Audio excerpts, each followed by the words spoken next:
सिद्धेभ्यः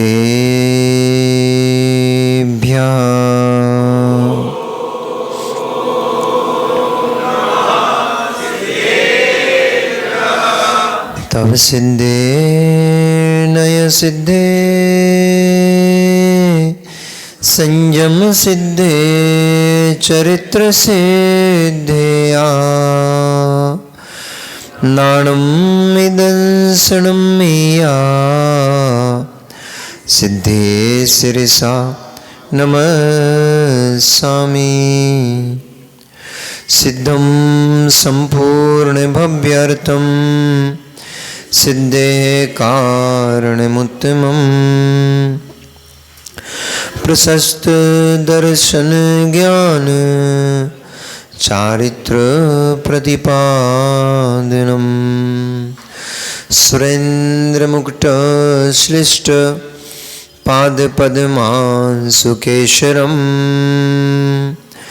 प्रणमामि महावीरं लोकत्रय मंगलम्। नमो अरिहन्ताणं नमो सिद्धाणं नमो आयर्याणं नमो वज्रायाणं नमो लोये सविसाहुणं। जय बोले अनंत अनंत परम सिद्ध परमेष्ठी भगवानी की। जय बोले अनंत अनंत 24 तीर्थंकर भगवानी की। जय बोली देवाधिदेव 1000 श्री वर्तमान शासनायक महावीर भगवानी की। जय बोली देवाधिदेव 1000 श्री मूलनायक पार्श्वनाथ भगवानी की। आचार्य भगवंत कुंद कुंद देवी की। आचार्य भगवान रविशरण स्वामी महामुनि राज की। परम पूजनीय चर्या श्रोमणी अध्यात्म योगी आचार्य गुरुदेव श्री विशुद्ध सागर जी महामुनि राज की। अहिंसामयी जैन धर्म की। वीतरागी भगवान श्री रामचंद्र स्वामी की।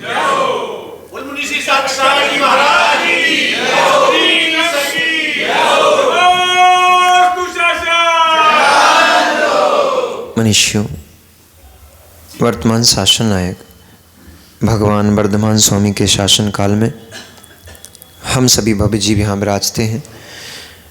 परम भट्टारक महाश्रमण उन भगवान वर्धमान स्वामी के मुख कमल से निश्चित भागवादिनी भगवती मज्जनवाणी का हम सभी भव्य जीव यहाँ करुणांजलि लगा करके पान कर रहे हैं।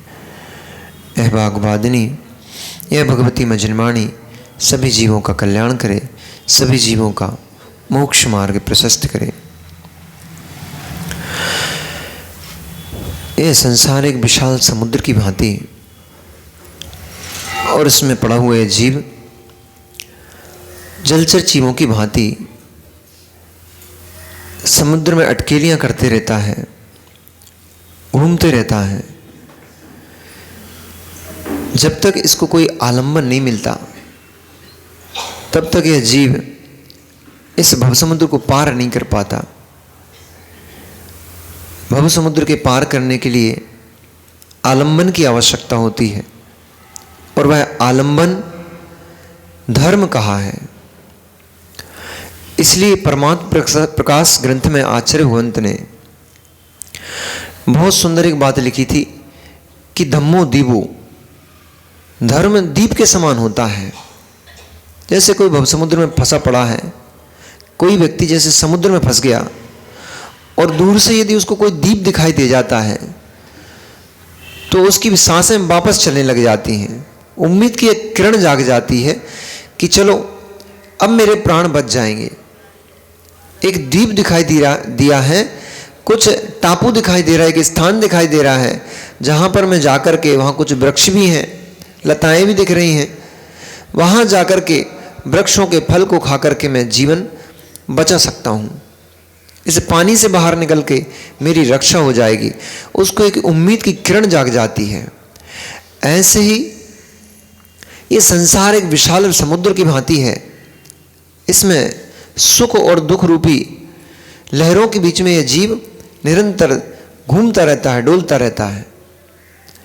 और ऐसी अवस्था में यदि धर्म का किंचित भी इसको शरण प्राप्त हो जाए, किंचित भी धर्म श्रवण करने को मिल जाए, सुनने को मिल जाए, देखने को मिल जाए, तो एक आशा की किरण जाग जाती है, अब मेरी रक्षा हो जाएगी,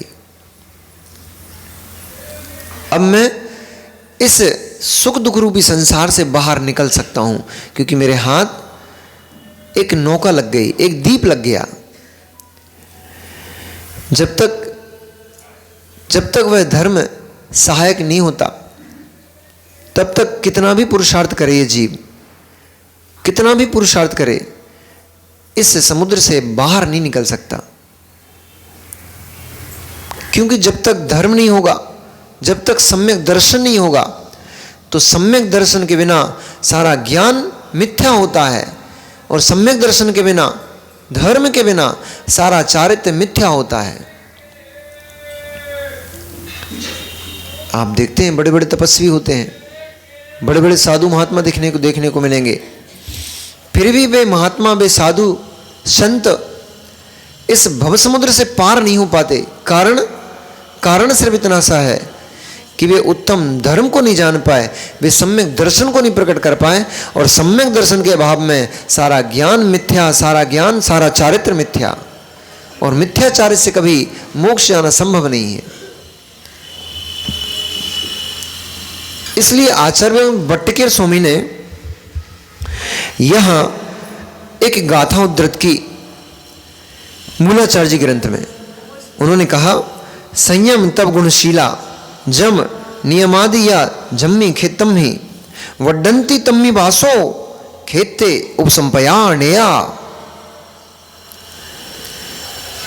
संयम, तप, गुण, शील, यम, नियम, इनसे जो जीव रहित है, संयम, तप, शील, दया, नियम, यम आदि आदि, इनसे जो जीव रहित है, वह जीव निरंतर निरंतर दुखों को प्राप्त, वड्डंती, वह पड़ जाता है। कहां? तम्मी वासो, संसार गर्त में, नरक के दुखों में पड़ जाता है, कष्टों में पड़ जाता है। और जो शील संयम से युक्त है, जो धर्म से युक्त है, वह जीव संसार से तर जाता है। देखने में भी आता है।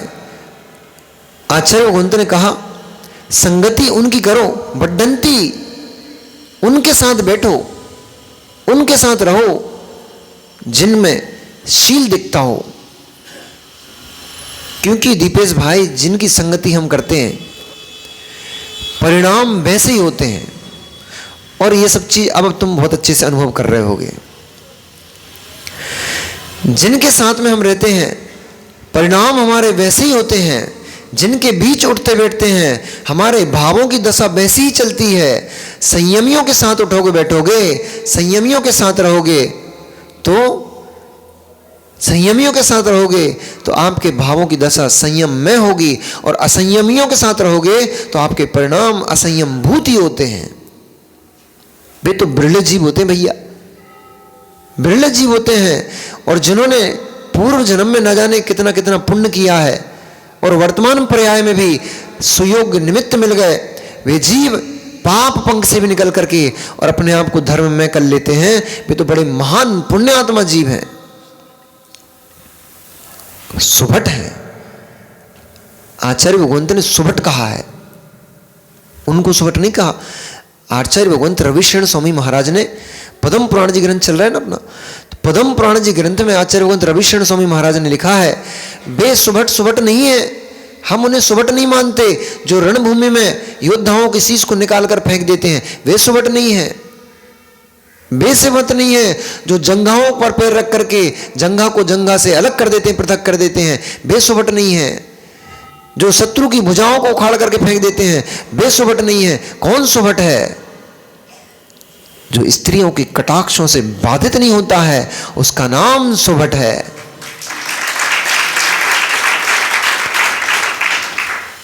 जो सुंदर रमणीक और सर्वगुण संपन्न सर्व सौंदर्य से युक्त ऐसी स्त्री को देखकर भी जिसका मन विचलित नहीं हो जाता है, उसका नाम उत्तम ब्रह्मचारी है, वही सुभट है। पर वो तभी हो पाता है जब संयमियों के बीच में रहो। असंयमियों के बीच में रहोगे मित्र अरविंद भाई, नैनू तो समझते हो ना? हाँ, अपने इनके यहाँ मक्खन बोला जाता है, अपने यहाँ नैनू बोला जाता है। नैनू अग्नि के संयोग में रहे और पिघले ना, ये तो संभव नहीं है। मक्खन अग्नि के संयोग में रहे और पिघले ना, ये तो संभव नहीं है। ऐसे ही जो जीव असंयमियों के बीच में रहते हैं, 5 इंद्रिय के भोगों में लिप्त पड़े रहते हैं, वे जीव अपनी दुर्गति न करें, ये तो संभव नहीं है। असंयमियों के बीच में रहने वाले जीव असंयमी हो जाते हैं और लोक अपवाद को प्राप्त तो हो ही जाते हैं। कदाचित कोई धर्म को समझता है, जानता है, उसके मन में विकार उत्पन्न ना हो, संभाल ले अपने आप को, तो बदनाम तो हो ही जाता है। शराबियों के साथ उठो बैठो, शराबियों के साथ उठो बैठो, भले ही तुम मैं खाने में अपनी दूध की बोतल लेके जाते थे, मैं खाने में मित्र का केवल साथ देने जाते थे, दोस्ती निभाने जाते थे, मात्र साथ था उसका, परंतु मैं खाने में जाकर के आप तो दूध का गिलास पी के आते थे और शराब तो आपका मित्र पीता था। परंतु लोग आपको मैं खाने से बाहर निकलते देखेंगे, आपको शराब के अड्डे से बाहर निकलते देखेंगे, वो कहेंगे जेनी का लड़का बिगड़ गया है, शराबी हो गया है, जुआड़ी हो गया है, वैश्यालय जाता है। संगति का इतना प्रभाव पड़ता है, जिनकी संगति आप करते हो, आपका लोक में आचरण भी वैसे हो जाता है और आपकी संज्ञा भी फिर वैसी हो जाती है। इसलिए आचार्य भगवंत भट्टिकेर स्वामी यहां पे लिख रहे हैं, संयम तप गुणशीला, जो संयम में उत्कृष्ट हैं, तप में उत्कृष्ट हैं, गुणों में उत्कृष्ट हैं, शील में उत्कृष्ट हैं, जो यम नियम को पालने में निरंतर सतत लगे रहते हैं, वड्डंती, उनके साथ बैठो, क्योंकि उनके साथ बैठने में भावों में विशुद्धि बनती है। अच्छा लग रहा है अभी अच्छा लग रहा है? पर अभी मित्र तुषार भाई बाहर होते तो नाश्ता याद आने लग जाता, बाहर घूम रहे होते रिंकू भैया तो कहीं चाय याद आती, कहीं नाश्ता याद आता, और कुछ नहीं कर रहे होते तो घर पे बैठ के टीवी देख रहे होते, मोबाइल चला रहे होते, न्यूज़पेपर पढ़ रहे होते। यहां बैठे हो संबंध, यहां बैठे हो संगति, तो परिणाम विशुद्ध हो रहे हैं, परिणाम निर्मल हो रहे हैं, आनंद की प्राप्ति हो रही है। अरविंद भाई, श्वेता के घर वाले टीका कर रहे हैं किस समय? हैं? इस समय ससुराल में तो नहीं बैठे, क्योंकि ससुराल में एक अलग प्रकार का आनंद होता है। अब ससुराल में सब लोग साले सालियां सब आगे पीछे घूमते हैं। राजेश जी, हमें मालूम है कि आपको बिना ढके भोजन हजम होता नहीं है। अरे मित्र, ब्याह नहीं करो तो काभी, बराते तो बहुतों की लगाई हमने भी। ये 2 बैठे ना सामने, इनकी बारात में खूब नाचे थे हम। तो वे देखो, जो नचवा रहे थे वो दर्शन करने आए हैं। संगति, कुछ चीजें परसों नरसों हमने एक उदाहरण दिया था, भूल गए क्या आप? आपकी याददाश्त बड़ी कमजोर होती चली जा रही है, जल्दी भूल जाते हो, क्षयोक्षम कमजोर हो रहा है लग रहा है। अब मैं कहता हूं आपको निर्णय कर ही लेना चाहिए। क्षयोक्षम अधिक कमजोर हो जाए, प्रवेश भैया थोड़ा इनको सहारा दो, इनका क्षयोक्षम ढलान पे चले जाने लग गया है। क्षयोक्षम कमजोर हो जाए उससे पहले निर्णय कर लो मित्र, कहीं ऐसा ना हो कि गोलू को फिर याद दिलाना पड़े, काम की बात है कि पिताजी समय हो गया है, चलो समय रहते काम कर लो। अरे हर काम कर करके नहीं देखा जाता मित्र, कुछ काम लोगों को देख करके सीख लिए जाते हैं। परसों उदाहरण दिया था ना, कि आजकल के युवा बोलते हैं कि हर काम को एक बार करके देखना चाहिए। हमारे अरविंद भाई भी ऐसी सोच रखते थे पहले कि हर काम को एक बार करके देख लेना चाहिए, मिस्टर प्रैक्टिकल। तो अरे मित्र, जहर मारता है, जहर मारता है, ये खा के देखोगे तब पता करोगे क्या कि पहले एक बार खा के देखेंगे, मर जाएंगे हम, तब फिर निर्णय होगा हाँ जहर मारता है। कुछ काम करे नहीं जाते हैं, करके देखकर सीख ले जाते हैं कि ये काम अपने अयोग्य है, इसको नहीं करना चाहिए। वो फिर ढोंचा पड़ते ही तो ठीक होते हैं ना, ठुकते पिटते ही तो ठीक होते हैं। चलो, इसलिए आचार्यगण कह रहे हैं बढ़ंती ऐसी संगति में बैठो, ऐसे लोगों के बीच में उठो बैठो जिनके बीच में भावों की विशुद्धि बनती हो। उतनी देर की विशुद्धि आपको भगवान बनाने में समर्थ होती है।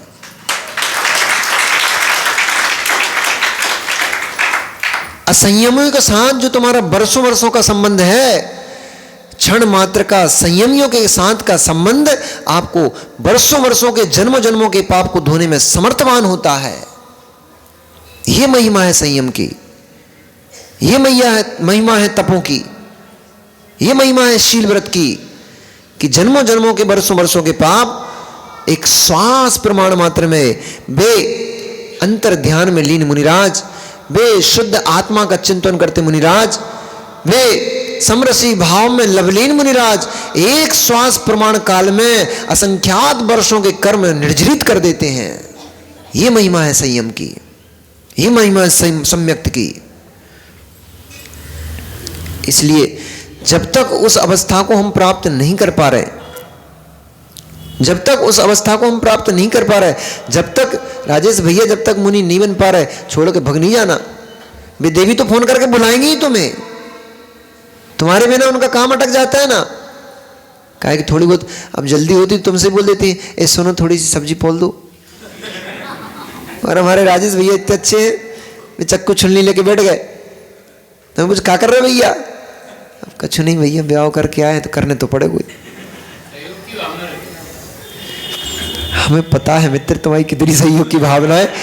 अरे एक दिन सहयोग नहीं करोगे, देवी बोरिया बिस्तर पैक कर लेगी, सूटकेस पैक कर लेगी, इसलिए करना पड़ता है। सहयोग वयोग की भावना नहीं है, क्यों धुलवा रहा है अपनी फालतू में? देवी की डांट से बचना पड़ता है, इसलिए करना पड़ता है।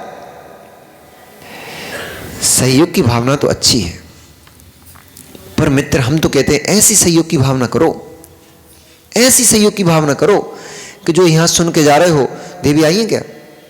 नहीं आई। जो यहां सुन के जा रहे हो, जाकर के ये देवी को सुनो, ऐसी सहयोग की भावना करा करो कि हम सुनकर ये आए हैं, हम वहां गए थे तो ऐसी विशुद्धि बनी थी हमें, तुम भी सुन लो, हम तो कल्याण मार्ग पे बढ़ जाएं और तुम भी कल्याण मार्ग बन जाओ। ऐसी सहयोग की भावना रखो तो काम बने। सब्जी बनाने में सहयोग की भावना रखा है दद्दू हमारे, ऐसा सहयोग करो तो मित्र कहलाओगे, तू ही मित्र कहलाओगे। घर बसाने वाले मित्र नहीं होते, एक साथ भोजन करने वाले मित्र नहीं होते, वे तो शत्रु होते हैं। आगे तुम्हारे मित्र वे तो जो साथ बैठकर भोजन करने वाले होते हैं। जो तुम जा रहे थे मंदिर, हमारे सावला जी पकड़ के लगे, चल अभी नई नई मूवी लगी है, फर्स्ट डे फर्स्ट शो देख के आते हैं। ये तुम्हारे मित्र नहीं है, ये तुम्हारे शत्रु कहलाए, क्योंकि तुम पुण्य में जा रहे थे, तुम्हें खींच के पाप में ले गए। शत्रु मित्र तो वही होता है, मित्र तो वही होता है जो पाप पंख में पड़े जीव को हाथ का सहारा दे करके और बाहर निकाल ले, ऊपर खींच ले, उसका नाम मित्र होता है। और वह परम मित्र धर्म होता है।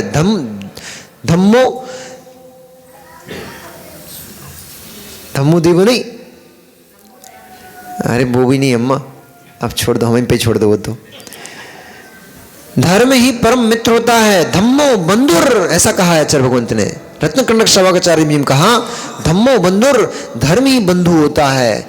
वे बंधु नहीं है तुम्हारे। अखिलेश भैया हिस्सा माटे करने के लिए छाती पे बैठ जाए आके, हमें भी इतना दो नहीं तो हम कोर्ट में लेके जा रहे हैं, वे कैसे बंधु?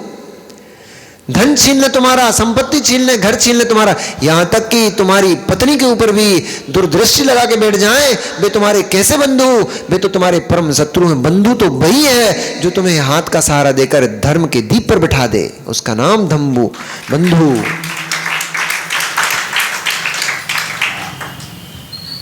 इसको इसलिए बोला धम्मो बंधुर, धर्म ही परम बंधु है, उत्कृष्ट बंधु है,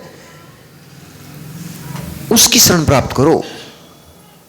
भावों की विशुद्धि बना के रखना है मां, भावों की विशुद्धि बना के रखना है, परिणामों की रक्षा करके रखना है, दुर्गति से बचना है।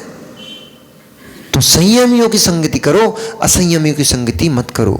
पर तुम तो उल्टा करते हो, पर आप तो उल्टा करते हो।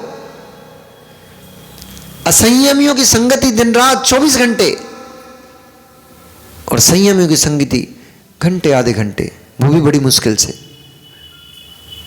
अब वो तो अभी चातुर्मास चल रहा है इसलिए मिल गए आपको, तो आनंद चल रहा है छिपीटोला में और चारों तरफ आगरा में, चारों तरफ महाराज जी महाराज माता जी, तो आनंद चल रहा है। बाहर चल रही तुम लोगों की आदमी तो इन्वर्टर बनो। आचार्य गुरुदेव बोलते हैं इन्वर्टर बनना चाहिए अपने को। जब लाइट होती है, इन्वर्टर क्या करता है भैया, जब लाइट होती तो एक कोने में रखा रहता है। अभी प्रकाश चल रहा है ना, लाइट चल रही है, तो जब लाइट होती तो इन्वर्टर एक कोने में रखा रहता है, उसका कोई ना कोई उसको देखता ना उसका कोई यूज होता।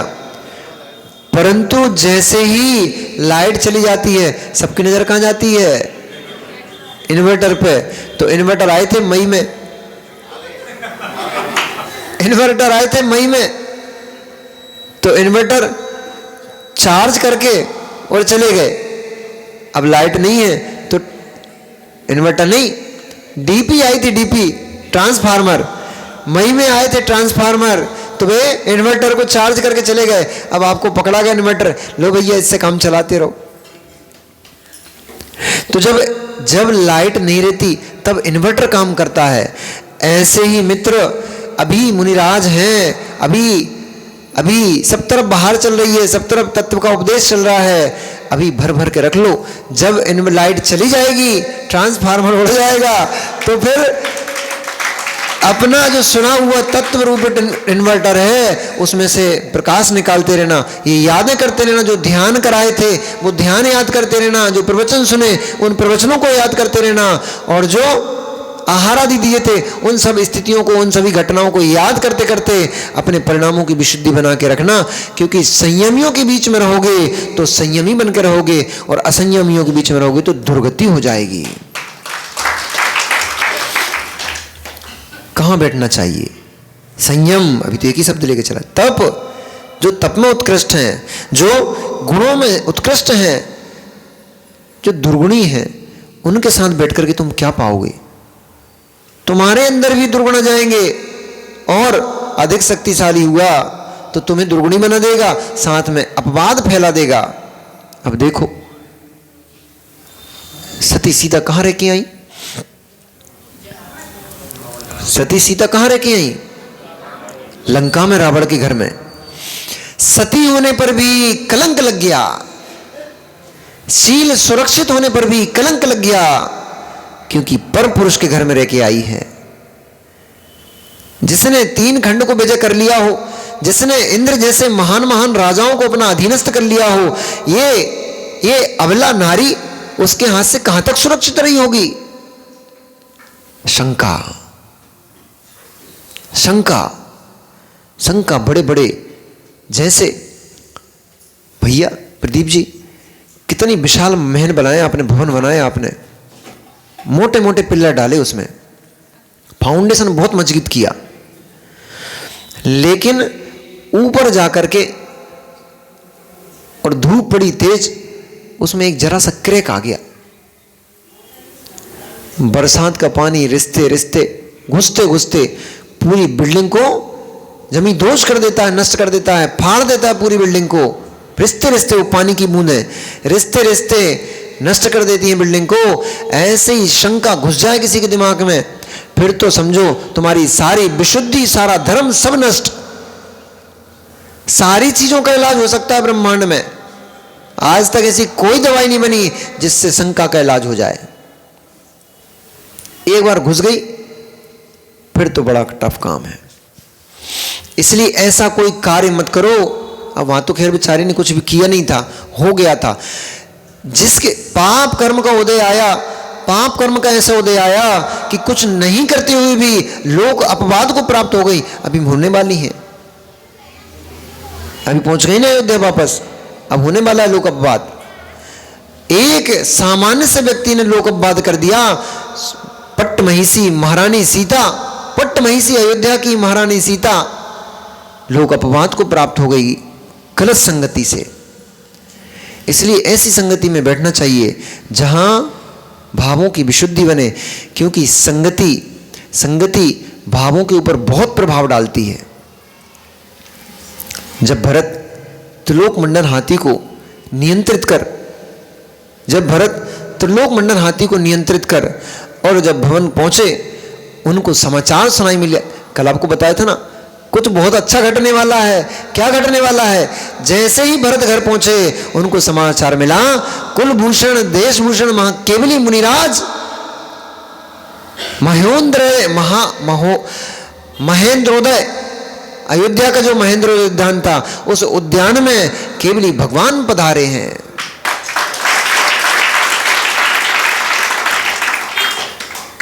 सभी पूरी अयोध्या नगरी उत्साह से भर गई।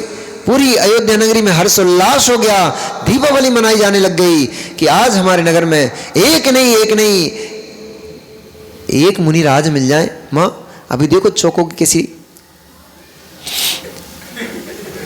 सुबह 6 बजे वो क्या बोलते हो कोठी, सुबह 6 बजे कोठी में भीड़ लग जाती है। मालूम काय की? ये बताने वालों की महाराज जी हमारे घर में चौका लगाए। अरे कैसे बताएं, महाराज से सीधे जाके तो बोल नहीं सकते, तो पाद प्रक्षालन करने आ जाते हैं कि महाराज जी पाद प्रक्षालन चाहिए। तो सभी जीवों का, साहुला जी, सभी जीवों का एक भाव रहता है कि हमने चौका लगाया है, हमारे चौके में मुनिराज के हार हो जाएं। शाहगढ़ में तो ऐसा होता था भैया। शाहगढ़ में हम लोग थे लगभग 35 पिच्चियाँ, 3 पिच्ची, समत्व सागर जी, हम और निवृत्त सागर जी, 3 पिच्ची तो हम थे। और विनम्र सागर जी, आचार्य विनम्र सागर जी, आचार्य विमर्श सागर जी, कुल मिला के 35 एक पिच्चियाँ थी। और आते जा रहे थे साधु जी, और वो पथरिया की तरफ चले जा रहे थे। तो हर दिन आना जाना लगा था। मुनिराज के हार हो जाएं, आरिका माता जी के हार हो जाएं, छुल्लकों के हार हो जाएं, छुल्लिकाओं के हार हो जाएं, फिर भी लोग आके बोलते थे महाराज जी चौको खाली गो।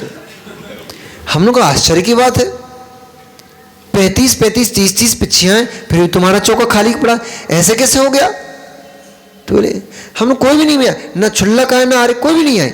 नहीं, आरिका माता जी तो आई थी, आप नहीं आए। एक जगह तो एक भैया तो ऐसा आया, बोले महाराज आज तो बड़े उदासी है। हमने क्यों, क्या समस्या है? बोले चौके में आनंद ही नहीं आओ। मैंने क्यों, खाली चला गया क्या? अरे बस ऐसे ही समझो। हमने कहा क्यों, किनके हार हुए? नहीं, हार तो विमर्श सागर जी के हुए, आचार्य विमर्श सागर जी के हार हुए। तो हमने फिर क्या चाहिए और तुम्हें? भैया आचार्य महाराज के हार हो गए। नहीं, आप तीनों में से कोई नहीं आए ना। तो जिसकी जहां जैसी लगन लग जाए, फिर उसको बड़ी बड़ी चीजें नहीं दिखाई देती, वही दिखाई देता है। अभी माताएं चौका लगा रही हैं, तो माता जी के हार हो जाते हैं इनके चौके में, फिर भी इनका लगता है कि चौका खाली गया है, वो आनंद नहीं आया। क्यों? महाराज नहीं आए। एक एक महाराज के लिए कैसे तरसते हो कि एक महाराज हमारे चौके में आ जाए, एक महाराज आहार कर जाए। तो सोचो, एक महाराज तुम्हारे चौके में जब आहार कर जाते तो कितना आनंद होता है, कितनी उमंग होती है, पूरा दिन आनंद में निकलता है। ये इनके मन की बात हो गई। पूरा दिन आनंद में निकलता है, पूरे दिन वही विशुद्धि बनी रहती है। आज हमारे चौके में मुनिराज के हार हुए, तो साक्षात जिसके नगर में केवली भगवान पधारे हो, उसके नगर की क्या आभा होगी।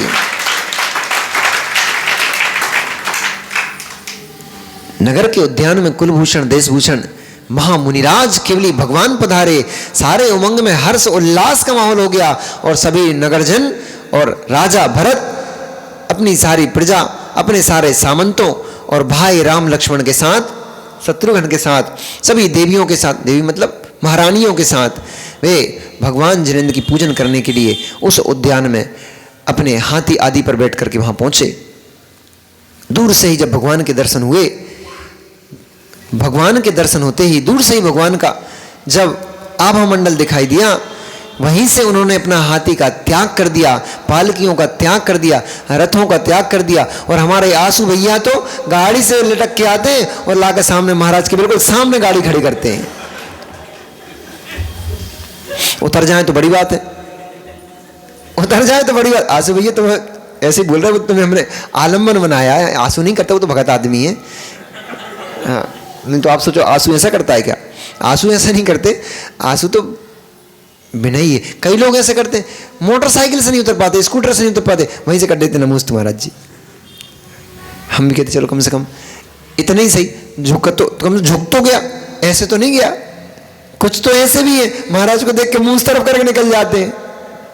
वे तो बेचारे मिथ्या दृष्टि लोग हैं, वे तो बेचारे मिथ्या दृष्टि लोग हैं, जिन्हें दिगंबर मुद्रा देखकर भी नमस्कार करने के भाव नहीं उत्पन्न होते हैं, जिन्हें दिगंबर मुद्रा देख करके भी उनके परिणाम उस मुद्रा में भगवान को देखने के नहीं होते। उनकी आंखें तो आंखें नहीं, कंचे हैं।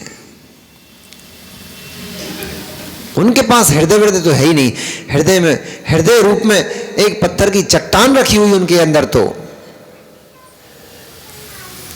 जो इस पंचम काल में, ऐसे खोटे काल में, ऐसे दग्ध काल में भी जो 28 मूल गुणों का पालन कर रहे हैं, ऐसे खोटे काल में भी जो अपनी विषय वासनाओं को नियंत्रित करके रखे हुए हैं, जो दिगंबर होकर के गली गलियों में, नगर नगरों में विचरण कर रहे हैं, ऐसे दिगंबर मुनिराजों में शीत की बाधा सह रहे हैं, उष्ण की बाधा सह रहे हैं, भूख की बाधा सह रहे हैं, प्यास की बाधा सह रहे हैं, सब कुछ कर रहे हैं, दंश मशक सह रहे हैं, सब कर रहे हैं, तब भी अभागे बेचारे, अभागे मिथ्या दृष्टि जीवों को तब भी इन मुनियों में मुनि नहीं दिख पाए।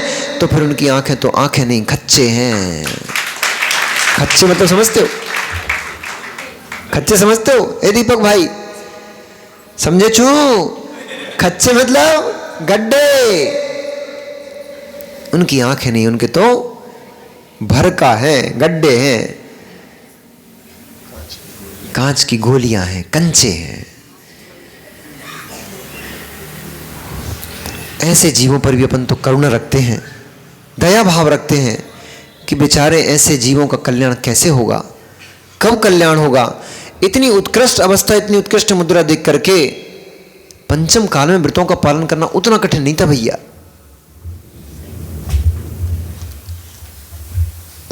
बहुत गहरी बात सुनना अमित भैया, पंचम काल में इन महाव्रतों का पालन करना उतना कठिन काम नहीं था।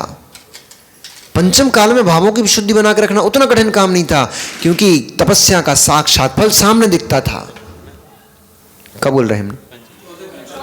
समझ गए ना? आप चौथे काल बोल रहे, पंचम काल नहीं। चौथे काल में, हाँ कभी तो काम अच्छा कर लेते हो तुम भी। चौथे काल में भावों की विशुद्धि बनाना उतना कठिन काम नहीं था, क्योंकि साक्षात तपस्या का फल सामने दिखता था, साक्षात भगवान के समर्षण लगते दिखते थे, देव रिद्धियां दिखती थी, देवों का आवागमन दिखता था, रिद्धिधारी मुनि महाराज होते थे, अवधि ज्ञानी मन प्रज्ञानी मुनि महाराज होते थे, रिद्धियों के धारी मुनि महाराज, आकाश गामनी, चारण तंतु चारणी रिद्धि आदि आदि रिद्धियों के धारी मुनि महाराज होते थे। साक्षात धर्म का फल दिखाई देता था। उस समय यदि कोई विशुद्धि बना करके बैठ जाए, तब करने लग जाए, मोक्ष मार्गों को पकड़ ले, ये बहुत कठिन काम नहीं था छोटे आंसू भैया, ये बहुत कठिन काम नहीं था। पंचम काल में कुछ भी दिखाई नहीं दे रहा है, तब भी ये दिगंबर मुनिराज इतने आस्था और इतने श्रद्धा से भरे हुए अपने आज भी कर्मों की निर्जरा का प्रयास कर रहे हैं। ये बड़ा कठिन काम है।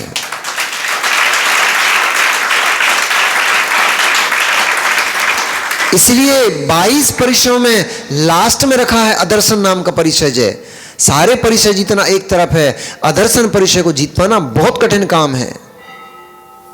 आंसू भैया, दो ही आंसू भैया, यहां तो फिर भी कम से कम भीड़ लगी हुई है, इतने लोग दिख रहे हैं। 4 जगह प्रोग्राम चल रहे हैं, फिर भी इतने लोग बैठे हैं, बड़ी बात है। ये तो बहुत बड़ी बात हो गई। जिनके पास वे मुनिराज घोर घोर उग्र उग्र तप कर रहे हैं, संयम को पाल रहे हैं, इंद्रियों का दमन किए हुए हैं, उन मुनिराजों के पास एक व्यक्ति नमस्कार नहीं करने पहुंच रहा, तब भी वे अपने संयम, अपने व्रतों से संतुष्ट बैठे हैं। ये अदर्शन परिचय जय है।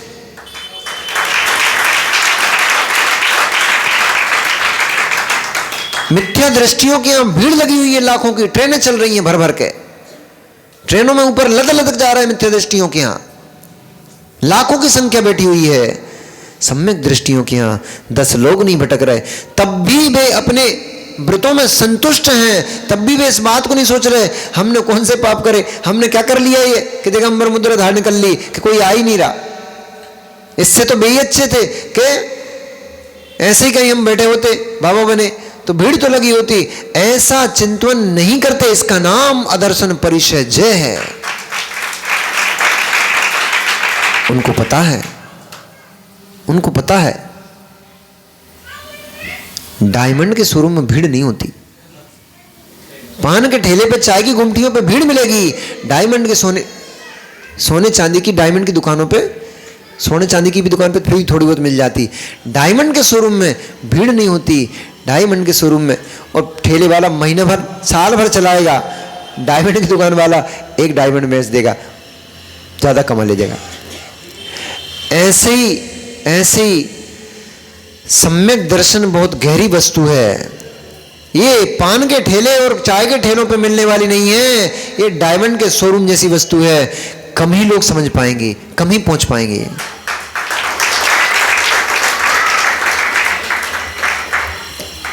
ऐसा होता धर्मात्मा जी, उसको कोई भी कहले तुम क्या कर रहे हो, हमें कोई मतलब नहीं, तुम तो हमें आशीर्वाद दो, हम आगे बढ़े। संयोग केवली भगवान का सहयोग मिल गया, अनंत परमात्मा का साक्षात सहयोग मिल गया। जाकर के भरत आदि सभी राजाओं ने भगवान जिनेंद्र की बहुत भारी अर्चना की, दिव्य पुष्प आदि से पूजन की और अनेक अनेक प्रकार के द्रव्यों से भगवान की अर्चना कर सुख से अपने अपने स्थानों पर बैठ गए। निवेदन किया, भगवान हमारे कल्याण के निमित्त कुछ तत्व उपदेश तो कहिए, ताकि हम भटकती संसारी आत्माओं का कल्याण हो सके। भगवान केवली ने 6 द्रव्य 7 तत्व आदि का उपदेश दिया, पुण्य पाप का उपदेश दिया, धर्म आदि क्रियाओं का उपदेश दिया, अणुव्रतों का महाव्रतों का उपदेश दिया। इस प्रकार से जब भगवान ने भव्य जीवों के कल्याण के हेतु अपना दिव्य उपदेश दिया, तब लक्ष्मण के मन में, चूंकि नगर में पूरे में एक जिज्ञासा चल रही थी।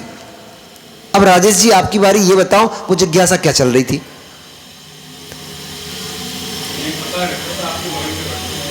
ये अच्छा जवाब है। प्रदीप जी जिज्ञासा क्या चल रही थी? कल बताई थी हमने, कोई बताएगा क्या? क्या जिज्ञासा चल रही थी? पूरे नगरवासी सब भूल भाल गए। ऐसे तो इसलिए कहते हैं भैया घर मत जाया करो, घर जाते हो वहां जाके 3-13 वो रोटी बेलना और वो बर्तन भाड़े कपड़े और झाड़ू पोंछे के चक्कर में लग जाते हो, सब भूल जाते हो क्या? बहुत बढ़िया, एक तो अम्मा निकल के बाहर आई, तुमसे ही उम्मीद है अम्मा, अम्मा इन लोगों से कुछ उम्मीद नहीं बची। बहुत बढ़िया, ये जिज्ञासा पूरे नगर में चल रही थी। सारे राजे महाराजाओं के, नगरवासियों के, पुरवासियों के, महलवासियों के, सबके नगर में, सबके मन में एक ही जिज्ञासा चल रही थी, ये त्रिलोक मंडन हाथी भरत को देख करके शांत चित्त कैसे हो गया? ये इतना उत्पाद मचा रहा था, नगर को ध्वस्त कर रहा था, पेड़ तोड़ तोड़ के फेंक रहा था और लोगों को कुचलते चले जा रहा था। ऐसा उत्पादी हाथी भरत को देखते ही शांत कैसे हो गया? सभी के मन में जिज्ञासा थी। तो लक्ष्मण ने तुरंत ही हाथ जोड़कर निवेदन किया, हे त्रिकालदर्शा, हे त्रिकालदर्शी भगवान, मेरे मन में एक जिज्ञासा है और मेरे ही मन में क्या कहें, सारे नगरवासियों के मन में एक जिज्ञासा है कि ये जो इतना विशाल का है, इतना भव्य और अंजन के समान काला काला ये जो त्रिलोक मंडन हाथी है, ये त्रिलोक मंडन हाथी उत्पाद में क्रोधित होकर के, क्रुद्ध होकर के इसने खंभा तोड़ डाला, पूरे नगर को ध्वस्त कर डाला, पूरे नगर में उत्पाद मचा डाला। पर भरत के सामने आते, राजा भरत के सामने आते ही ये शांत चित्त होकर के कैसे बैठ गया। ये तब से हम देखते हैं इसको, तब से ये न कोई चंचलता करता है, ना ही कोई अशुभ प्रवृत्ति करता है, शांत बैठा हुआ है। यहाँ तक कि अब तो इसको खाने में भी कुछ रुचि नहीं है, कुछ अच्छी अच्छी वस्तुओं को पीने में भी इसकी रुचि नहीं है, और तो और संगीत आदि के सुनने में भी इसकी कोई रुचि नहीं दिखाई देती है। इतना शांत कैसे हो गया ये। तब केवली भगवंत देशभूषण स्वामी अपनी दिव्य देशना को देते हुए कहने लगे कि हे लक्ष्मण, क्या निमित्त ऐसा मिला, क्या कारण ऐसा हुआ जिसके कारण से यह त्रिलोक मंडन हाथी चित्त को शांत करके बैठ गया और यह धर्मात्मा हो गया है। इसका कारण है तो इसके पूर्व भव की मित्रता है। कथा को कहता हूं, धैर्य धारण करके सुन। उन्होंने कहा, भगवान ऋषभ देव के समय जब यह पृथ्वी धर्म कर्म के कार्यों में संलग्न हो रही थी, जब भगवान आदिनाथ स्वामी को वैराग्य उत्पन्न हुआ तो देवों ने आकर उनके वैराग्य की अनुमोदना की। उनके साथ अनेक अनेक राजाओं ने जैनेश्वरी दीक्षा को प्राप्त किया। उनमें 2 राजे और भी थे। एक का नाम था सूर्योदय, जो अयोध्या में राजा सुप्रभ नाम के राजा थे। उन सुप्रभ राजा के चंद्रोदय और सूर्योदय नाम के 2 पुत्र थे। वे दोनों ही पुत्र आदिनाथ स्वामी के भक्त थे और उनके ही साथ दीक्षा को प्राप्त हो गए थे। परंतु कालांतर में भूख प्यास आदि की वेदना को नहीं सहन कर पाने के कारण जब भगवान के समुषण से मारीची चला गया और उसने गेरुआ वस्त्रों को धारण कर कुपंथ का स्थापना की और वहां पर उस गेरुआ वस्त्र रूपी प्रभावक से प्रभावित होकर के ये दोनों मुनिराज, इन्होंने भी गेरुआ वस्त्र धारण कर लिए और ये भी परिव्राजक हो गए। इस प्रकार से वहां मिथ्यात्म में पड़ करके सम्यक को छोड़ मिथ्यात्म में जीवों का प्रवेश हो गया और मिथ्यात्म प्रवेश होने के कारण से ये जीव संसार में उस धर्म को प्राप्त नहीं कर पाए जिस धर्म के मार्ग से ये जिस धर्म को प्राप्त करने के लिए जिस मार्ग पे ये चले थे उस अवस्था को प्राप्त नहीं कर पाए। उसी कारण से ये जीव कालांतर में जो चंद्रोदय का जीव था वो मृत्यु को प्राप्त कर राजा अलंकार हुआ। चूंकि तप किया था को तप भी किया हो, उसका फल भी व्यर्थ तो नहीं जाता। मोक्ष मार्ग में प्रयोजनभूत भले नहीं होता, लेकिन तप में कहीं ना कहीं इंद्रियों का निरोध तो होता ही है, इंद्रियों का दमन तो किया जाता है, इसलिए वो तप भी फलदायी तो होता है। मोक्ष मार्ग में प्रयोजनभूत नहीं होता, लेकिन सुख तो प्रदान कर ही देता है, सांसारिक वस्तुएं तो दिला ही देता है। इसलिए चंद्रोदय परिव्राजक होकर के और राजा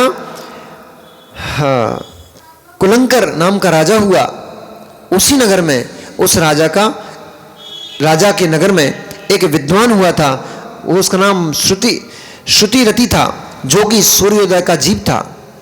सूर्योदय नाम का जो राजक था उसका जीव प्रतिश्रुति हो गया, श्रुतिरति हो गया। इस प्रकार से वे राजा और उसका पुरोहित पूर्व के पुण्य के संयोग से, पूर्व के धर्म उपदेश के नियोग से वे आगे बढ़ते चले गए। बढ़ते हुए उन्होंने मिथ्यात्व के कारण से और मिथ्यात्व पंथ में पढ़ करके उन्होंने हिंसा को धर्म मान लिया, बलि आदि चढ़ाने को धर्म मान लिया। इस प्रकार से हिंसात्मक क्रिया करके वे जीव, यद्यपि वे तप को करते थे लेकिन हिंसा में तप नहीं होता, इसलिए वे जीव उस तप के फल को प्राप्त ना होते हुए हिंसा के फल को प्राप्त हुए और वे जाकर के दोनों के दोनों एक वन में खरगोश हो गए। अब देखो मां, धर्म के नाम पर भी हिंसा करोगी, धर्म के नाम पर भी हिंसा करोगी तो उसका फल नियम से दुर्गति ही होगा। धर्म के नाम पर पाप करोगे उसका फल नियम से दुर्गति ही होगा। धर्म दुर्गति नहीं पहुंचाता, धर्म तो अच्छा फल देता है, शुभ गति में रखता है, और उत्तम धर्म तो मोक्ष को ही देता है, उत्तम संयम तो मोक्ष को ही देता है। परंतु धर्म में जो जीव धर्म के नाम पर अपराध करते हैं, जो जीव धर्म के नाम पर पाप करते हैं, हिंसा करते हैं, उन जीवों की दुर्गति निश्चित होती है। इसलिए भैया धर्म के नाम पर मंदिरों में मत लड़ो, धर्म के नाम पर, मंदिरों के नाम पर, समाजों के नाम पर लड़ाई मत मचाओ। तुम तो लड़ के चले जाओगे, तुम्हारे पीछे बहुत बड़ी लाइन खड़ी हुई है जो उस मार्ग से च्युत हो जाएगी। मंदिरों में समाज बट जाएंगी, वो बटी रही हैं, गुरुओं में समाज बट रही हैं, क्षेत्रों में, कॉलोनियों में समाज बट रही हैं। ये तुम्हारे मंदिर, ये हमारा मंदिर। क्यों भैया? आपके कितने 4 मंदिर 5 मंदिर आपके पास हैं, वो छिपीटोला के पास 4-5 मंदिर हैं। 4 मंदिर होने पर भी आपके भाव कैसे होते हैं? मिलो, ये उनका मंदिर, ये तुम्हारा मंदिर, ये हमारा मंदिर, यहाँ तक कि साल भर निकल जाती है, एक मंदिर वाले दूसरे मंदिर के यहाँ दूसरे मंदिर में पूजन करने नहीं जा पा रहे हो। कौन सा धर्म पाल रहे हो? उसमें कौन से अलग वाले महावीर बैठे थे क्या? उसमें अलग वाले पार्श्वनाथ बैठे थे क्या? जो ये तुम्हारा मंदिर हो गया, ये हमारा मंदिर। तुम्हारा होता कब है? किले ये सचिन भैया का मंदिर, ये सचिन भैया का मंदिर। सचिन भैया ने इतने कौन से अच्छे काम कर लिए कि इनके मंदिर बनने लग गए? सचिन भैया ऐसा कौन सा काम करने लग गए तुम कि तुम्हारे मंदिर बनने लग गए? सचिन भैया ने निर्माण करवा दिया होगा, अथवा सचिन भैया उसको संभालते होंगे, ये तो हो सकता है, लेकिन मंदिर सचिन भैया का नहीं होता। मंदिर तो 3 लोक के नाथ परमात्मा का होता है।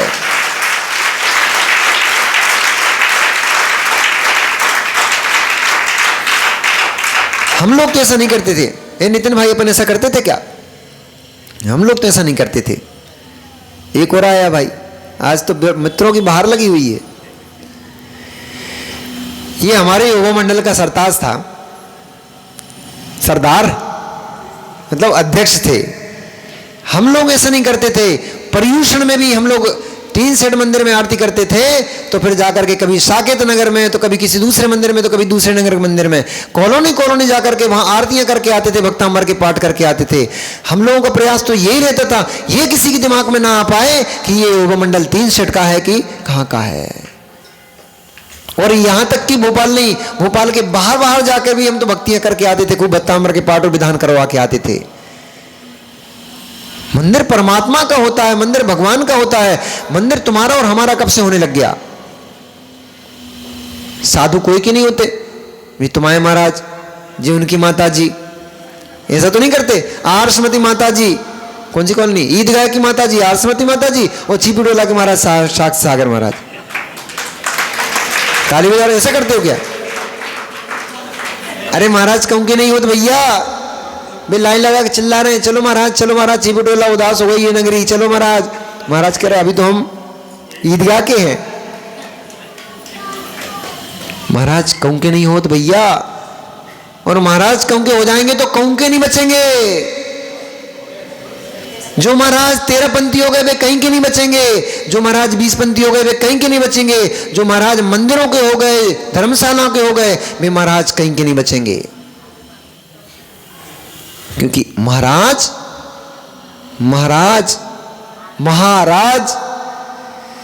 वे महाराज क्या कहलाते हैं? अनगारी कहलाते हैं। वे महाराज अनगारी कहलाते हैं। महाराज अनगार होते हैं। गार यानी ग्रह, जो घर से सहित होते हैं वे अगारी होते हैं, और जो घर से रहित होते हैं वे अनगारी होते हैं। जिनका दूसरों के भवन, धर्मशाला बनवा दी हमारे ये प्रदीप जी ने, धर्मशाला बनवाई, चक्र का नाम है प्रवेश जी, ये प्रवेश जी ने धर्मशाला बनवा दी। महाराज आके बैठ गए। अब तो यहाँ पर कोई दूसरे साधु आ ही नहीं सकते क्योंकि हम बैठे। तो आपने बनवा दी थी कि धर्मशाला, घर से पैसे लेके आए थे क्या कि अब तो हम बैठे यहाँ पर? आपको जैसे समाज ने रहने के लिए निवास स्थान दिया है, भवन दिया है, उन्होंने भवन दान किया है आपको रहने के लिए, तो आपका भी कर्तव्य बनता है नगर में कोई भी साधु आए, कोई भी आर्यिका आए, मुनिराज आए, उनके लिए तुरंत खोल के बैठ जाओ दरवाजे कि आओ स्वामी आप तो यहां रहो। मुनिराज भी वसति का दान दे सकते हैं, आप ही थोड़ी दे सकते हो। सुना कभी ऐसा कि आपने? हम मुनिराज का घर ही नहीं, अभी तो कह रहे थे मुनिराज अगारी होते हैं, अनगारी होते हैं, तो घर ही नहीं होगा तो वसति का दान कैसे देंगे? उन्होंने जब ये दे सकते ही नहीं दे सकते, दे सकते कैसे? जिस भवन में आपने हमें ठहराया है उस भवन में कोई साधु आना चाहता है, उस नगर में कोई साधु आना चाहता है, हम कहेंगे मोस्ट वेलकम, उनको अवश्य लेकर आओ, जाओ हमारी तरफ से भी श्रीबल चढ़ाओ और उनको लेकर आओ।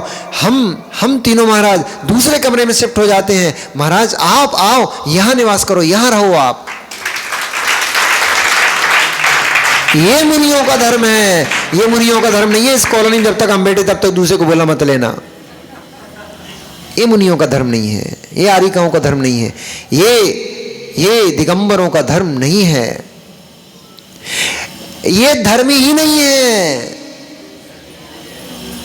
ये तो अधर्म हो गया। भावों की विशुद्धि, परिणामों की विशुद्धि तभी बन पड़ेगी, तभी बन पाएगी जब सोच को ऊंची करोगे।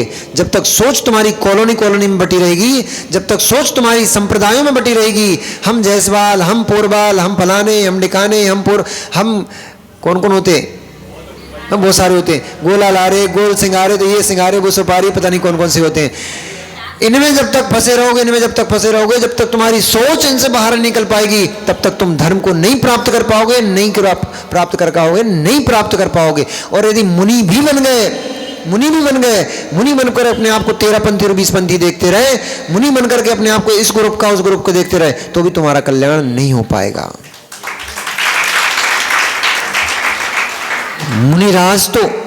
मुनिराज तो सर्व परिग्रह से रहित होते हैं, अंतरंग परिग्रह, बहिरंग परिग्रह सबसे रहित होते हैं।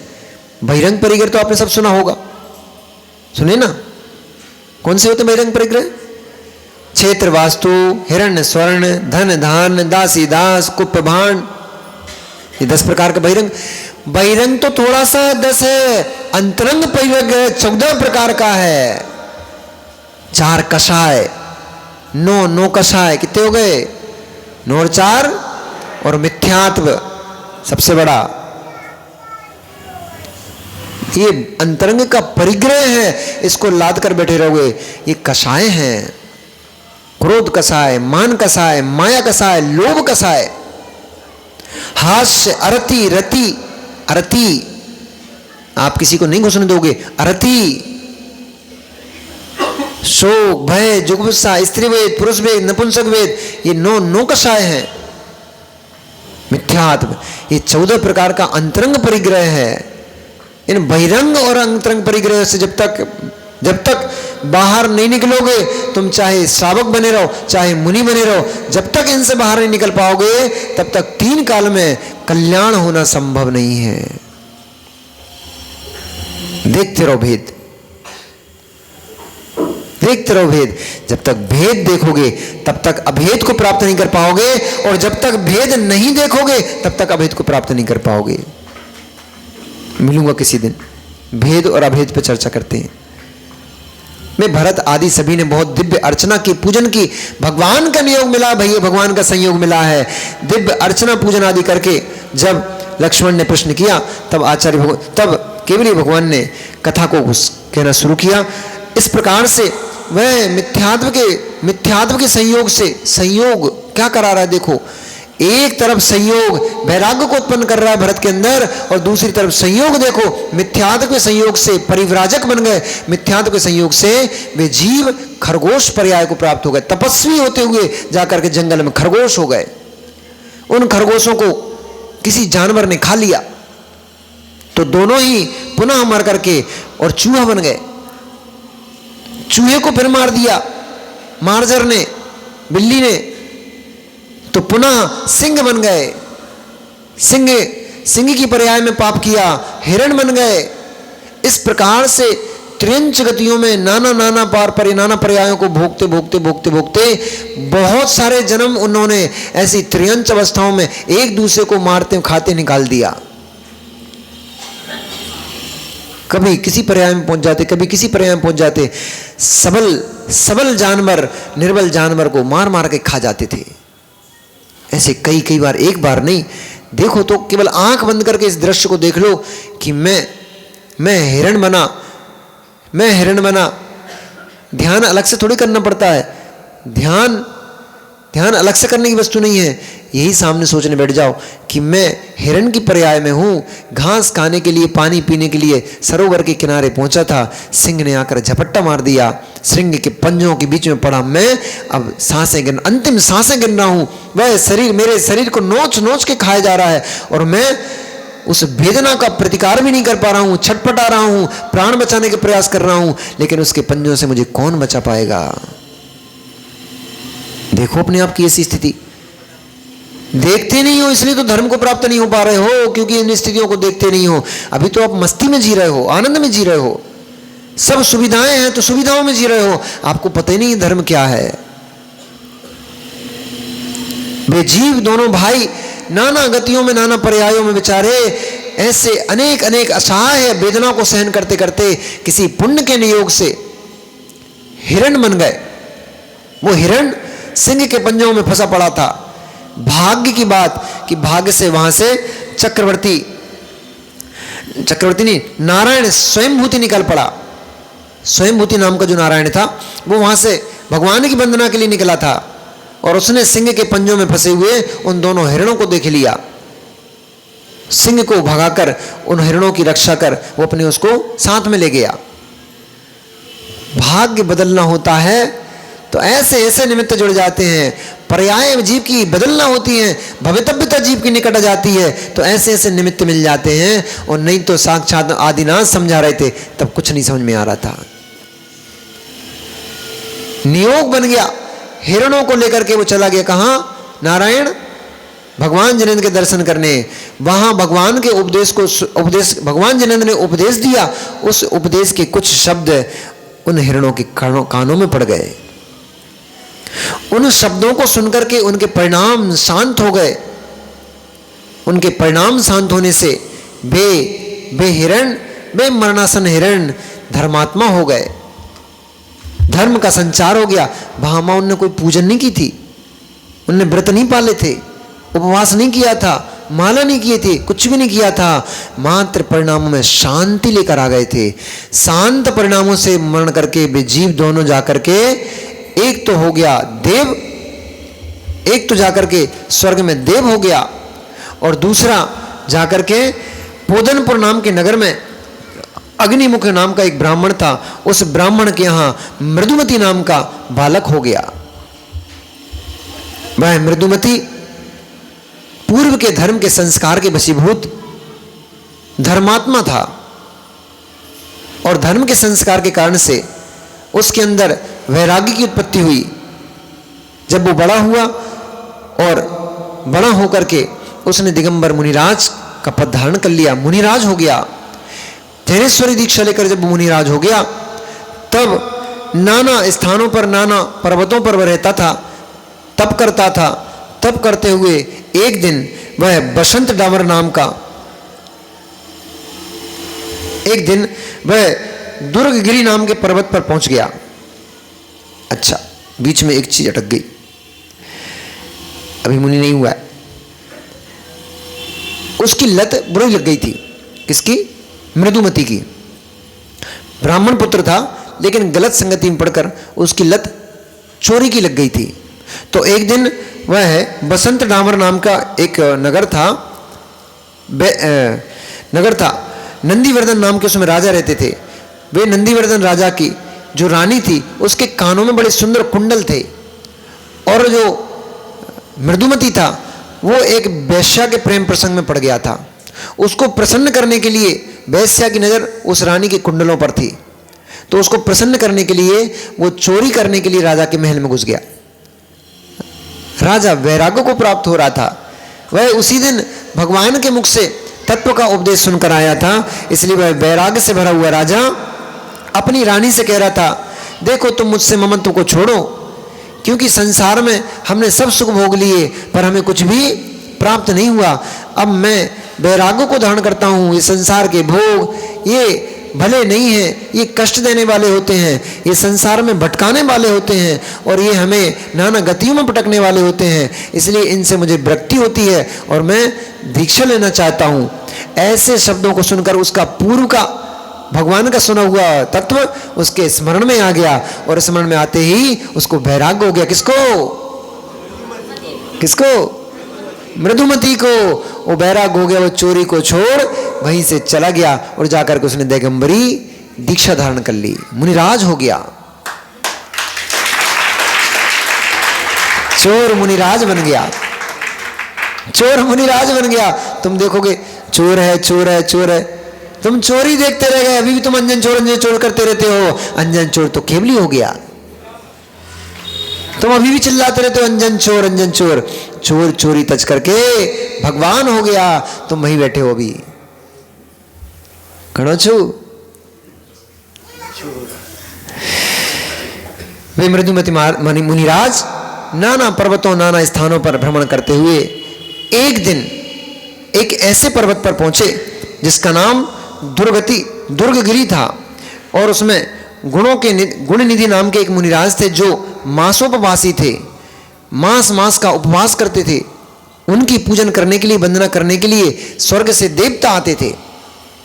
इस दृश्य को देखा नगरवासियों ने, तो वे नगरवासी उनके बहुत बड़े भक्त हो गए और निरंतर इसी आशा में कि ये मुनिराज हमारे नगर में कब पाड़ना के लिए आएंगे, निरंतर प्रतिदिन पड़गाने के लिए खड़े होते थे, उनका आह्वान करते थे। भाग्यवश वे मुनिराज तो चले गए, उनको आकाशगामिनी रिद्धि सिद्ध हो गई थी, रिद्धि प्रकट हो गई थी, तो वे तो रिद्धि से विहार कर गए। मृदुमती मुनिराज जाकर के उस नगर में आहार के लिए चले गए और जब भी वहां आहार के लिए गए तो उनका दिव्य आहार हुआ। सभी लोग उनकी यही बोल बोल करके स्तुति कर रहे थे, धन्य है आप मुनिराज, धन्य है आप मुनिराज, आप मास के उपवास के बाद आज आहार करने के लिए निकले हैं, हमारा चौका धन्य हो गया, हमारा घर पवित्र हो गया। मुनिराज ने सोचा यदि मैं इनको ऐसा बता देता हूं या इशारा कर देता हूं कि मैं वो मुनिराज नहीं हूं, तो हो सकता है इतना सुंदर भोजन मुझे खाने को न मिले अथवा इतना सम्मान मान मुझे न मिल पाए। इसलिए मान सम्मान की आकांक्षा, भोजन की आकांक्षा में वे मुनिराज मायाचारी कर गए। मायाचारी करके उन्होंने ये भैया से तो कुछ कहने लग गई,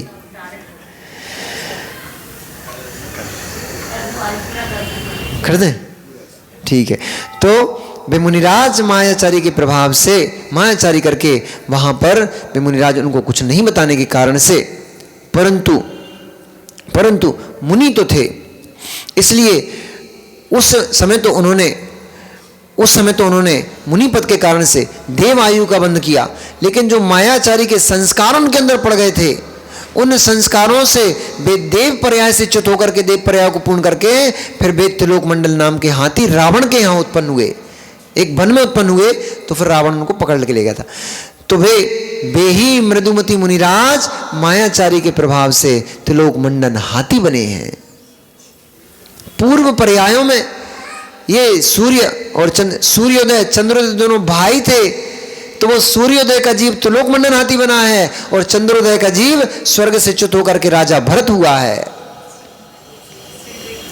इसलिए पूर्व का दोनों का जो प्रेम था, वात्सल्य था, एक दूसरे के प्रति जो प्रेम भाव था, जो एक दूसरे के प्रति सम्मान का भाव था, उस भाव को यह स्मरण कर बैठा। जैसे ही भरत का इसको दर्शन हुआ, ये क्रुद्ध था, यद्यपि ये मद में मस्त था, क्रोधित था, नगर को ध्वस्त कर रहा था, पेड़ों को उखाड़ के फेंक रहा था, परंतु जैसे ही भरत को उसने देखा, उसका जाति स्मरण हो गया, उसको पूर्व भव याद आ गया। पूर्व भव में हम दोनों स्वर्ग में मित्र एक साथ रहते थे, हम बहुत सुंदर भोगों को भोगते थे और ये बैरागी था, इसलिए ये बैरागी को प्राप्त करके स्वर्ग आया था और पुनः इसकी वापस जा करके दीक्षा के भाव हैं। ऐसे स्वर्ग में ये भाव भाता था कि मैं मनुष्य बन करके दीक्षा लूंगा, ऐसे भाव सब बातें उसको स्मरण हो गई, याद आ गई। उससे वो अत्यंत शांत हो गया कि देखो ये तो कितनी कितनी पर्यायों में सुख को प्राप्त होते चला गया और मैं मिथ्यात्म पड़ा। कहाँ इस स्वर्ग को छोड़ करके स्वर्ग से आया, मैं कहाँ मुनिराज हुआ था, वो कहाँ जरा से भूख में खाने के पीछे मैं आकर के आज हाथी बना खड़ा हूँ। ऐसे प्रबोध को प्राप्त हुआ वह जीव शांत चित्त हो गया, उसके अंदर भी वैराग्य की उत्पत्ति हो गई और वह हाथी श्रावक हो गया है। इसलिए वह भोजन उसको रुचता नहीं है, इसलिए अब उसको पानी नहीं रुचता है। अब वह हाथी अब वह त्रिलोक मंडन अत्यधिक समय तक संसार में परिभ्रमण नहीं करेगा, वह भी नियम से मोक्ष को प्राप्त करेगा। ऐसा जैसे ही भगवान केवली के मुख से भरत ने सुना, भरत तुरंत खड़े हुए और खड़े होकर बोले, हे स्वामी। क्या बोले? भिक्षाम देहि। अब क्या बोले ये तो कल पता लगेगा। नमो रियंताड़म, नमो सिद्धाड़म, नमो आर्याड़म, नमो वज्रायणम, नमो लोहितसाहूणम।